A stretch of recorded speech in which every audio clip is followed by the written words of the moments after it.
Hello, Internet! I just discovered one of my major talents, stacking things on top of one another.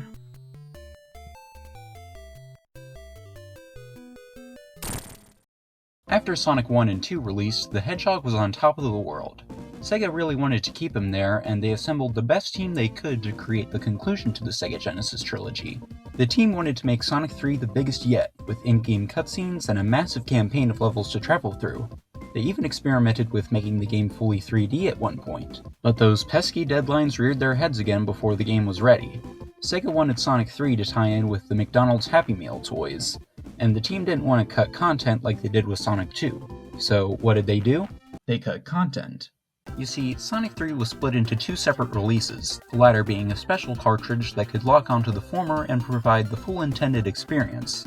It was basically a physical predecessor of DLC. But how does the game itself fare? Did it stick the landing, or did Sega go too ambitious with the third entry in the series? Well, let's click this thing together and see for ourselves. Right after Sonic 2, the Hedgehog and his friend Tails travel to the Death Egg's crash site, Angel Island, only to be met with Knuckles the Echidna. No, I don't know what an echidna is either, but they're similar to hedgehogs, so it works. You see, Knuckles was tricked by Dr. Robotnik into believing that Sonic and Tails were after Angel Island's Master Emerald, while looking to steal it for himself.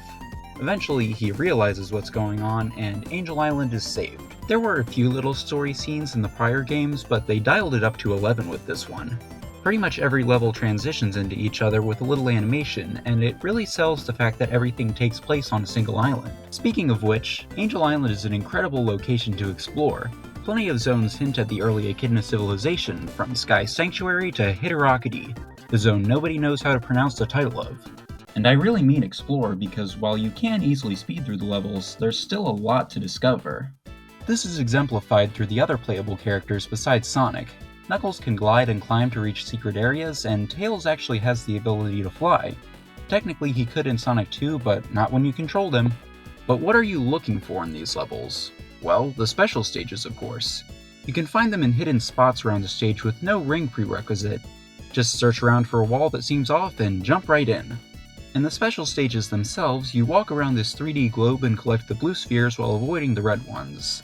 They're not personally my favorites since they're hard to control and very punishing, but they're still cool. And above all else, collecting the emeralds is the most rewarding out of any of the classic Sonic games. Not only do you get a better ending in Super Sonic, but you can power up the emeralds in Hidden Palace to get even better forms for all three playable characters, and a massive spectacle of a final boss in Doomsday Zone. The emeralds are way more achievable thanks to the save system in Sonic 3, but the Sonic & Knuckles cartridge is no slouch. You can connect it to Sonic 2 to play as him in that game, or with any other cartridge for more special stages. Well, that's Sonic 3 and Knuckles, and I'm really impressed with it. With the two games combined together, there's an insane amount of content, and very little isn't fun to play. But how does it compare to the rest of the classics? I'd say the complete game is the best out of all of them, but what about the individual games? They were meant to be two parts of the same game, but were released as separate games. What can I compare them to?